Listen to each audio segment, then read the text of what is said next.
Olá pessoal, seja muito bem-vindo ao nosso canal. Me chamo Demetrio Melo. Se você é novo aqui, assina o nosso canal, dá o like no nosso vídeo que isso ajuda demais a gente continuar o nosso trabalho. Ativa o sininho, hein? Senão você perde aí as nossas principais discussões. E compartilhe esse vídeo com os amigos para que a gente possa ampliar a nossa discussão e conversar com muito mais pessoas, tá bom?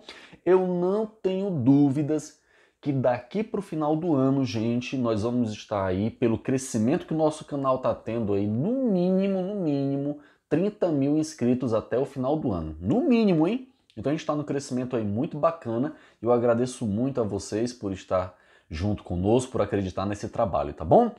O pessoal tá me pedindo para estar gravando mais vídeos e tal, não sei o quê.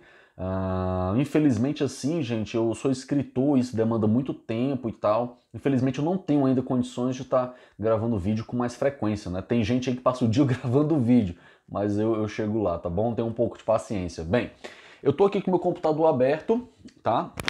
E eu queria falar hoje com vocês o seguinte, sobre essa mentalidade binária dos bolsomínios. Os bolsomínios, eles fazem parte de uma seita extremamente perigosa, né, que é essa seita bolsonarista. Os membros dessa seita, eles têm que ter um determinado tipo de comportamento, de mentalidade, né? Senão eles próprios são rechaçados dentro dessa seita, expulsos, criticados, né, acusados de comunismo, de socialismo. Então é uma seita extremamente perigosa, né, de membros violentos, psicopatas, que têm que agir de uma determinada forma e têm que pensar de uma determinada maneira, senão eles excluem mesmo, tá bom? E como é que eles funcionam, essa mentalidade? No mundo deles, né, na mentalidade deles, tudo funciona no preto ou branco.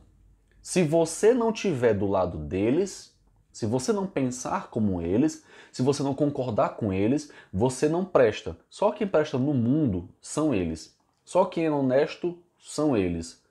Só quem fala coisas corretas são eles, só quem está com a razão são eles, só quem tem a verdade histórica é eles.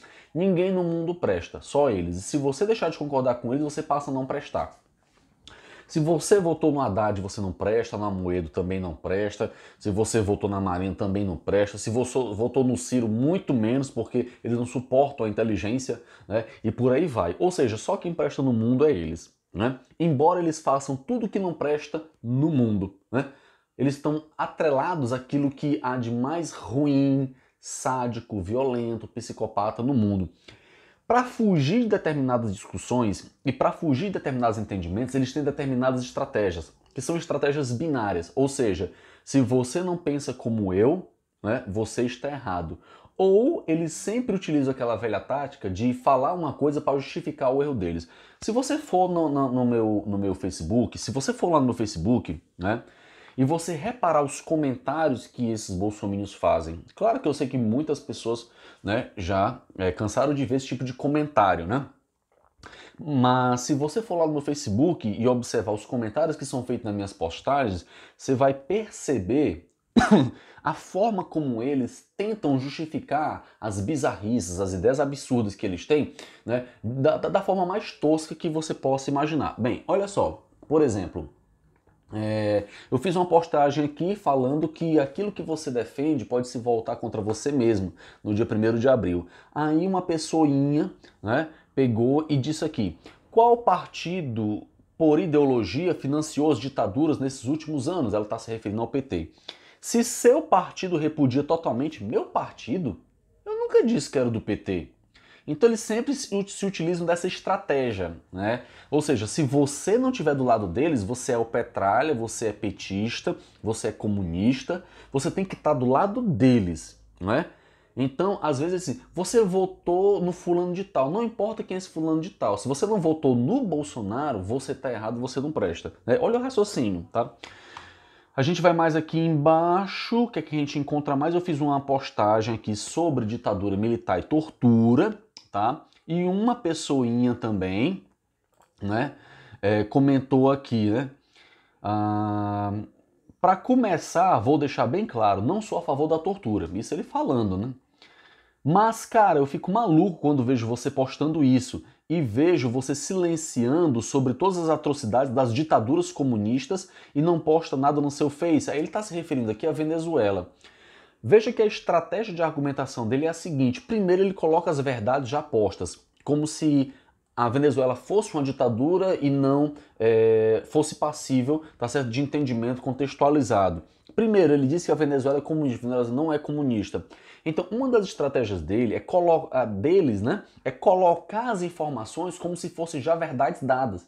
Então eu respondi a ele aqui, tá certo? Que o argumento dele era sofismático, porque ele falava como se já fosse verdade, né?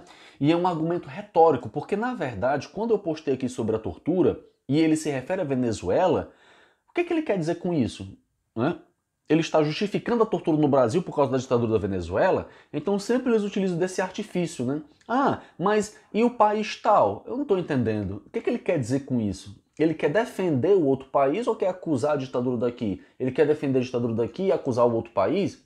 Né? Então é sempre um argumento confuso, binário, né? Ou seja, ou eu faço isso porque ali é assim, né? Ah, foi assim, mas e aquele exemplo tal? Ou seja, ele pega um outro exemplo que não tem nada a ver, tá certo? Para justificar aquilo que ele quer acreditar. Então fica sempre nisso, né? Ah, tem uma outra postagem aqui que eu fiz, deixa eu procurar aqui, né? Muito bem. Eu fiz uma outra postagem aqui falando sobre a questão da liberdade, tá certo? E da ditadura também. E a pessoa pega e comenta assim, né? Ah, essa aqui é bacana. Eu fiz aqui uma postagem sobre o Bolsonaro, né? E essa clareza aqui do que o Ciro tinha em relação à questão da política, né? Mas isso aqui foi na época da prisão do Michel Temer. Aí uma delas pegou e comentou aqui debaixo da minha postagem, disse assim: Lava Jato então é boa? Ela me pergunta, né? Veja o sofisma da pergunta, né? Veja a pergunta retórica. Como se eu não concordasse com a Lava Jato. Ou seja, é sempre uma estratégia que eles usam também de que se você não concorda com o pensamento deles, você está a favor da corrupção, você está a favor do erro, não é? Então, e outra coisa, eles têm um costume muito interessante de colocar palavras na sua boca, né? E o PT, sendo que a pessoa não é do PT, né? Vai para Venezuela, sendo que a pessoa não se referiu a nada a Venezuela, não tem nada a ver, né? Então ela pega e diz assim: Lava Jato então é boa? E eu respondi aqui para ela: o que não é bom é defender pedófilo e estuprador. Mas vai do caráter ou falta dele de cada um. E eu coloquei aqui um link, tá certo? Do elogio que o Bolsonaro fez ao ditador, né? A paraguaio Alfred Stroessner, tá certo? Que foi um estuprador, um pedófilo, um sanguinário do Paraguai. Quer dizer, ou seja, na mentalidade deles, não é? Você elogiar um estuprador e um pedófilo como um ditador, eles relativizam isso. E uma coisa que eu percebi também é que às vezes quando você joga as coisas na cara deles de forma muito clara, dessa forma, eles fogem da questão, né? Como ela aqui fugiu. Porque eu coloquei a questão aqui e ela respondeu com a mesma pergunta embaixo. Disse assim: Lava Jato então é boa? Né? Ou seja, o que importa na verdade, não importa se o presidente dela elogia um estuprador e um pedófilo, ela não está preocupada com isso. Ela está preocupada é se eu concordo com a Lava Jato ou não. Entende? É muito mais grave, digamos, nesse argumento dela que dá para perceber o seguinte: é muito mais grave que eu não concorde com a Lava Jato do que ela concordar com a pedofilia e com o estupro, né? Porque o presidente dela aqui elogiou um estuprador e um pedófilo que o mundo todo conhece, que é o Alfred Stroessner, né, o ditador do Paraguai. Quer dizer, para ela isso é muito menos grave, isso não importa, né? Então veja o nível de mentalidade que essas pessoas têm de relativizar o absurdo, de relativizar a barbárie, como dizia, tá certo, o Theodor Adorno, filósofo alemão. Então chegar ao ponto de relativizar aquilo que há de mais horrendo na humanidade. Ora, se uma pessoa apoia um presidente que elogia um ditador e um pedófilo, então essa pessoa né, pode chegar ao nível de achar até normal a pedofilia, né, e o estupro, né? Não sei, eu acho que talvez chegue ao ponto até de um novo governo, quando o Bolsonaro cair, visitar a casa de cada uma dessas pessoas para saber se elas não estão abusando dos próprios filhos, né? Porque se elas acham normal o presidente delas elogiar um pedófilo, então vá se saber o que é que elas andam fazendo em casa, né? Então é um caso muito preocupante mesmo. Então veja como elas relativizam um absurdo dessa forma, não é isso? Bem, gente, não vou me estender muito, claro que tem vários comentários aqui, cada um mais absurdo que o outro, mas foi só para exemplificar, né, o tipo de mentalidade, a forma como a cabeça dessa gente, como eles pensam, né? Ou seja, porque se eles complicar um pouquinho mais, por isso que quando você tenta discutir com essas pessoas, né, esclarecer determinados pontos, elas não entendem, não querem aceitar. Porque elas não conseguem compreender, elas não têm leitura, não têm estudo. Se você não tem leitura e estudo, você não tem N fontes para poder fazer um comparativo, como é que você pode, tá certo, entender a coisa de forma mais complexa? Então o fascismo é isso, é a simplificação das coisas. O autoritarismo é a simplificação das coisas. É isso e pronto. Né? Ou seja, eles não querem ver outros lados. Por quê? Porque a verdade deles já está preconcebida, tá certo, por meio de uma política autoritária que é essa desse presidente, tá bom? Grande abraço, até breve, até o próximo vídeo e estudem, tá? Não fiquem que nem esses aí. Valeu, gente, até breve, tchau.